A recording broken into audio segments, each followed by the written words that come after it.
There's something strange in your neighborhood. Who you gonna call? Armadillo!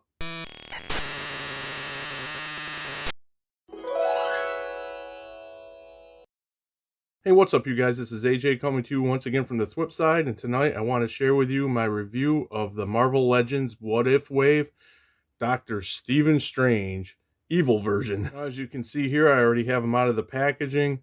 I've had him for quite a few days now, and I couldn't wait any longer, and I had to bust him out of his plastic prison. If you want to see the packaging, here's the mangled mess that I saved. It just says, what if? You got Evil Strange there, Evil Strange there, Evil Strange here, with, of course, the bio, the other characters in the wave to build the Watcher, and mumbo jumbo. I'm excited to show him to you guys, so let's just get right into it. Now, originally, I was only going to pick up Evil Steven and Zombie Hunter Spider-Man for the What If wave because a couple of the figures I'm not that interested in, but being a Fantastic Four fan, it is the Watcher for the Build-A-Figure, so I begrudgingly am going to pick up the rest. I have not yet to build the Watcher because I do need him in my collection. But definitely wanted Evil Strange because that was my absolute favorite episode of season 1 of What If. I really love that episode. It has like an old school Twilight Zone vibe going on. And I just love that kind of storytelling and how a person gets like into this rabbit hole of becoming the thing which he is trying to prevent in a way, and basically sells his soul, and just that inner struggle. And there's a sadness to it. And the Twilight Zone episodes from back in the day that covered that, I just really liked. And that episode totally reminded me of that. And as an action figure, I think he came out awesome. I mean, he looks just like he popped out from the show. I love his head sculpt, how he's got the sunken cheeks, whereas he became more and more evil and down that rabbit hole of never being able to save his girl. I forget, it wasn't his wife. I always forget her name. But he kept on, as his soul, he kept losing his soul, pretty much. He got eviler and eviler, and he didn't realize he was turning evil. And I just love it, like I said, that storytelling. But yeah, they nailed the sunken cheeks, the shock of, it's like grayish hair. And I just love the purples, and his whole design is really awesome. His skirt here, the purple sash. Wish they put paint on that ring like they did on the Spider-Man No Way Home Strange. But yeah, I think he just came out really fantastic.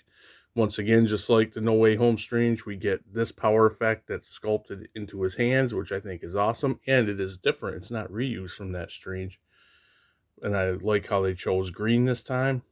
Can't remember in the show if it was green, but I don't care. That's awesome. Then we're going to just pop his cape off, because I like how it's like it's got the animated vibe as opposed to the movie more realistic vibe. And I just love the gold etching circles all around and the trim. And then up here around the collar. In the back, it's just black. And the same etching you get in the inside is on the out. But there's no, I wish there was a little color. I can't remember. Again, it's been a while since I've seen the show. I don't know if there was color on the outside, but still, it's really dynamic how it flows. And then you get in the gold, you get this etched detail. So yeah, really cool cape. I will say, when you put it on him and you plug it in, I wish it like pushes away from the body, so you got it here instead of flat to his back. I wish it would lay flatter. For accessories out of the package, he came with a right hand doing the same type of gesture, and that's it. And this was the accessory, the power wielding hand, the magic wielding hand. So I'm not going to take that out. You don't need to see that, really.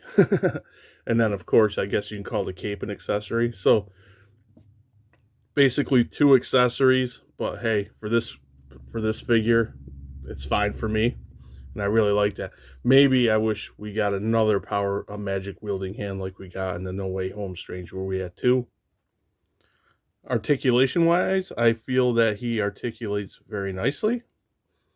And turn his head back and forth like that. He looks up that far. Buries his goatee. He's got some really nice tilt. His arm will go up that far. And of course, you can swing it all the way around with the bicep swivel. Double jointed elbows that go up all the way. And then his hands will turn, hinge in and out. And then you got swivel here. You got some nice tilt going on with that. You can arc back a tiny bit. Crunch forward a little more. This skirt piece kind of blocks it from going farther. And then, of course, all this going on kind of traps this a little bit. But you do have a thigh swivel. In my No Way Home review, I didn't realize that Doctor Strange from No Way Home had that thigh too, because his skirt is longer. And he had a boot swivel, and he does as well. And then, even though there is a split here in the back, you can get out maybe like that far, up that far, back about that far. I already showed the boot swivel.